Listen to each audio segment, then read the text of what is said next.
Okay, our next experiment is based on Friedel Craft reaction, and specifically we are going to take a look at Friedel Craft alkylation. Recall what we discussed in class. We said that alkylation is a reaction which has lots of problems such as rearrangement. If you begin with a primary alkyl halide, guess what? We are going to deal with a primary alkyl halide, so a rearrangement would be possible. You can have a little bit of a dye substitution pattern going on as well. And of course you're going to see both ortho and para substitutions because the methyl group of the toluene, that is ortho-para directing in nature. So let's take a look mechanistically what would that be or how this is going to pan out. Of course you have only 4 carbon atoms, so make sure that you have those 4 carbon atoms consistent throughout the mechanism.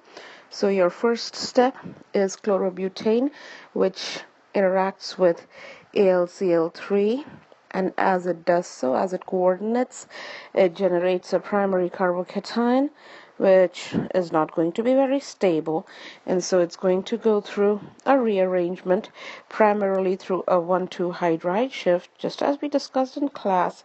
And what that means is that the hydrogen is going to move with the electrons. That means it's going to generate a secondary carbocation, and now it's going to be a competition between the primary and the secondary carbocation as to what's going to get the nucleophile. So just to kind of show the nucleophile in this manner, so we can show the ortho and the para substitution going on. So you're going to see, so the attack is going to take place, and you have to obviously show all of this in your own writing, in your own method, and you end up with a positive charge. You end up with a positive charge over here, which will give you the ortho substituted sec-butyl product. You have to obviously take the time to draw.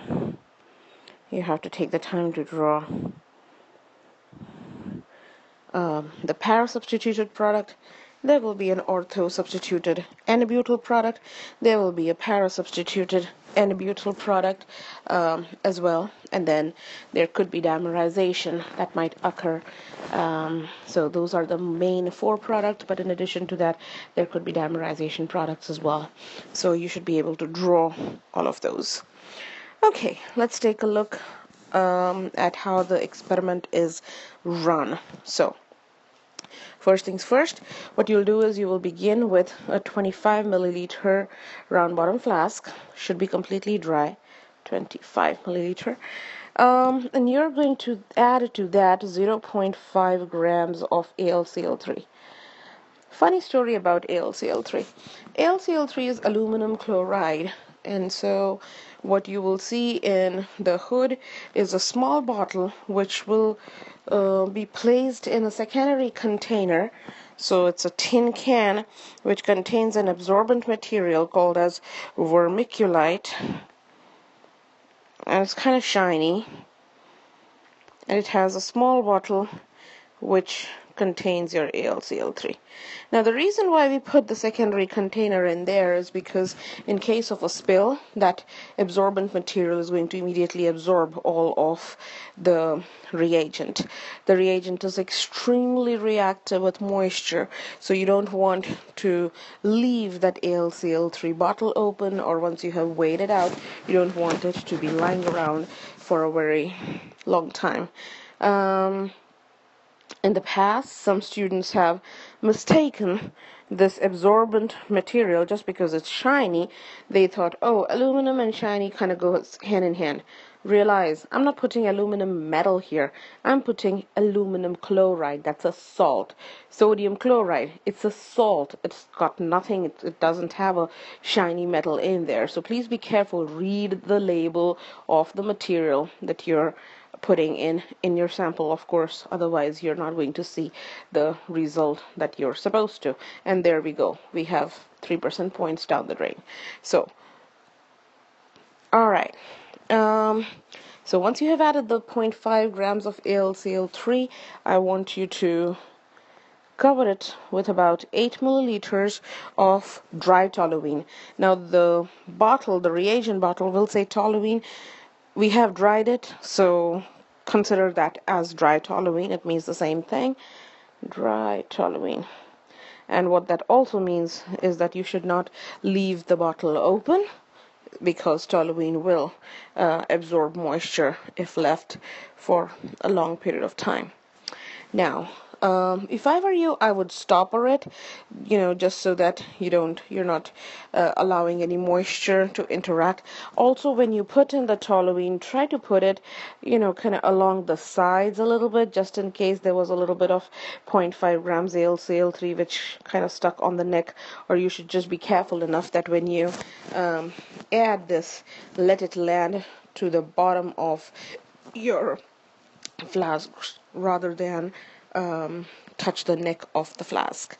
Now, at this point of time, using a dropping funnel, you're going to place about 3.5 milliliters of chlorobutane, 1 chlorobutane, and 3.5 milliliters of toluene, and you're going to let it drop at a steady pace. Let's see how the setup is going to look. Okay, so what you will have is you will bring in your hot plate into the hood. So this is all being done in the hood. And you're only going to use the stir. You're not going to heat the sample. You're going to clamp your round bottom flask, which contains the stir bar, of course. It's going to contain your AlCl3. It also has your dry toluene. And notice I have connected that to my Claisen adapter. And to that I have attached the dropping funnel or separatory funnel, which by the way also comes from your distillation kit. So you're going to sign in the distillation kit and sign off the distillation kit as well. And this dropping funnel contains 3.5 milliliters of toluene and 3.5 milliliters of 1 chlorobutane, and the other end of the Claisen adapter is connected to the thin condenser. The only reason we do that is because we want to make sure that at any given point of time, if there is so much HCl that gets generated and it starts to rise up, essentially it has an outlet to go from, so the pressure doesn't build up too much. Don't keep that closed though. So what you're going to do is you're going to add the chlorobutane mixture in toluene very slowly with constant stirring. So you will start up the stir. You will have a nice steady gentle stir, and you're going to add the reagent from top. You will see that there will be some fuming, so HCl will be generated as a byproduct as you do the addition. Usually I would say the addition takes approximately somewhere around 7.5 minutes to about 10 to 11 minutes for the class. That's kind of the average. And you will allow the reaction to take place with stirring. So let the stir keep going. Don't try to dismantle anything from the reaction mixture. Just allow it to go through at room temperature for about 20 to 25 minutes. You will see that during this time your reaction color will go from kind of like a yellow ochre type color to, if you have lived with small children, I have to use the POOPY word. It's exactly that color. So it will be a very, very mossy green type of a color. It'll go from a yellow to that green color, and and that's the sign that you do have product in there. So it's a good thing if you get that. If your reaction looks colorless, you did not add AlCl3A, or if you see, in the past it has happened that that yellow color persisted, that greenish hint to it did not show up, and that's a sign that you made a mistake with the chlorobutane. So make sure that you have, like a little bit of a checklist, a market list, and as you have completed the addition, kind of just check off that yes, you have added that part. Okay. And since obviously we are generating HCl, we don't want to run this outside. We are running the entire thing in the hood. Now, after you have given about 15 to 25 minutes of continuous stirring at room temperature, at the end of this time, you're going to pour this mixture essentially into the separatory funnel. So you have to quench the reaction, and then you have to pour it into the separatory funnel. How do we go about that? So let's take a look at that. What you'll do is you'll take a beaker, you'll fill it with about 25 to 30 milliliters of ice, and put in 1 milliliter of HCl. So this really is a cold dilute HCl solution which we're using to quench the reaction. The meaning of quenching the reaction is that you're getting rid of the active species, and in this case the Lewis acid, which is AlCl3, is the activator, and as long as that is there, it's going to continue the reaction, and we are trying to prevent any dye substitution from happening. So you're going to quench the reaction, and then you will put this slurry into your separatory funnel. So that's the beaker with the ice and everything, and your reaction, and you're going to shake when, allowing the layers to completely separate out. And so you will again do the same thing that you learned about in Organic 1, as to how you figure out whether your product is going to be the top layer or is it going to be the bottom layer. I'm going to leave you as to how you do that, but hopefully you can remember, hopefully you can visualize from just basic chemistry. It's not rocket science, that whenever the density is higher, those materials will tend to sink to the bottom. Whenever the density is lower, those materials are going to stay on top. And so that's what you're going to do. And you'll separate out the organic layer and the aqueous layer, and now it'll be your job to collect the organic layer and dry it with anhydrous calcium chloride. So again, the purpose of calcium chloride is to absorb any moisture that is remaining in your product, and then you're of course going to carry out a final short path distillation where you're able to remove of any excessive toluene from your reaction mixture. So what you're going to do is you'll collect the organic layer, and of course at that time you should, after you have collected, you have to show me the result as to how did you decipher which layer is your product layer, whether it's the top layer or whether it's the bottom layer. So you will see two layers, and you have to tell me whether it's the top or whether it's the bottom layer, which is your product. Now, once you have taken your organic layer and you have put it in, let's say, an Erlenmeyer flask, so that's your organic layer,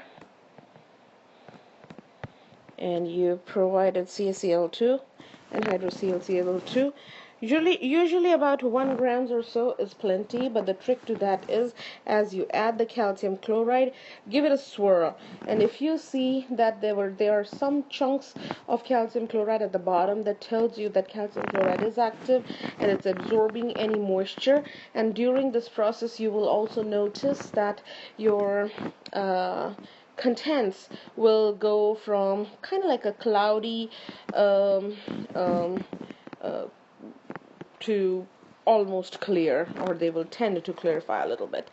Um, Keep swirling it, because your aim is essentially to give it time so that the calcium chloride absorbs all of the moisture, and what remains is the chunky wet calcium chloride at the bottom.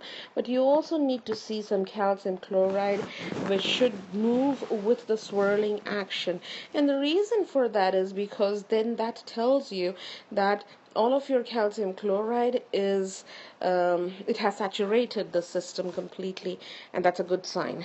If it's not, then you need to add a little bit more so that you have saturated the system with respect to calcium chloride. Now, at that point of time, what I would say is you should, because realize, I mean, toluene is really your excessive reagent. You had used 8 milliliters of toluene in the beginning, and then you added 3.5 milliliters of your of additional toluene. So you really have like 3.5 or I'm sorry, 11.5 milliliters of toluene and only 3.5 milliliters of the chlorobutane. So you have a lot of toluene, which is excess. It was your substrate, it was also your solvent, and you need to get rid of that toluene, otherwise it's going to mask the presence of your product. And it's actually kind of easy to do that, because toluene is your among your reactants and your products, that is the one that has lowest boiling point, because it has only one substitution. Notice all of your products, that's not a good benzene ring, all of your products, let's say I have 1, 2, 3, 4, or if you want to put that at the para position, so they're di-substituted. Molar mass is higher, boiling points and melting points are expected to be higher as well, and so toluene is the one which has the least boiling point. So what you're going to do is you'll pour your reaction mixture and then subject that to a short path distillation. What that means is you're going to connect this to the still head, you're going to connect that to a thermometer adapter, there's your thermometer, you're going to then connect this to the receiver flask, and then connect that to a round bottom flask, and you will start heating it. And you should do this part also in the hood if you can, because toluene will, kind of make you a little bit nauseous. So I would do that in the hood. So at that point of time, as you're doing that, you will see the vapors of toluene will rise and it will start collecting in your receiver flask. When you see that you have collected approximately, about 7 to 8, and you have to really eyeball that, you have collected approximately 7 to 8 milliliters of toluene, that means you have collected excess. The temperature during this time is going to become constant, because as you're boiling off toluene, whenever it hits a boiling point, the temperature is going to become constant. But realize the temperature may not be read as 110 on your thermometer, and the reason for that is it might be placed too low, too high, and the third reason is it really depends on the forces of interaction that are present in your reaction mix.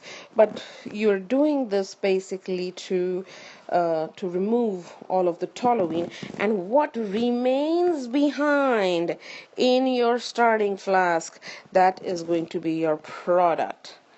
So you're just removing, through this short path distillation, you're just removing your toluene from the system. So in step number 9, where it says bring the liquid to a gentle boil and collect the fraction boiling up to 115, that's what they're trying to do.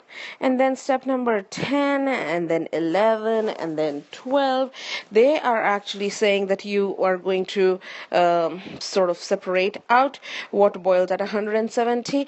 But you know what, we are not going to do it that way. What we are going to do instead is we are going to collect this fraction, and then we are going to take it for a GC to figure out the yields. So this is what we are going to do.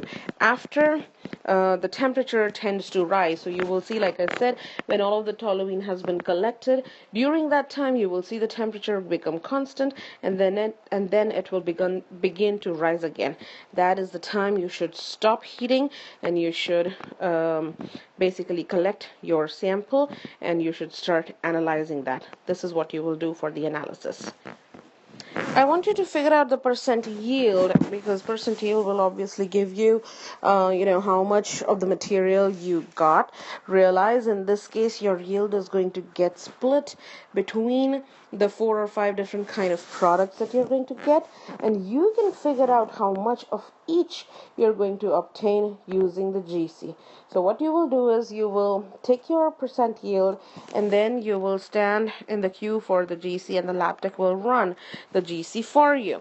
So once you get your GC and whatever peaks you get in the GC, you're going to label which peak is what, and then based on the normalized area, you're going to come up with a ratio. And so you will be able to, let's say the first peak is 40%, and the second peak is maybe 50%, and the third is 5, and the fourth is 5 as well, amounting to 100.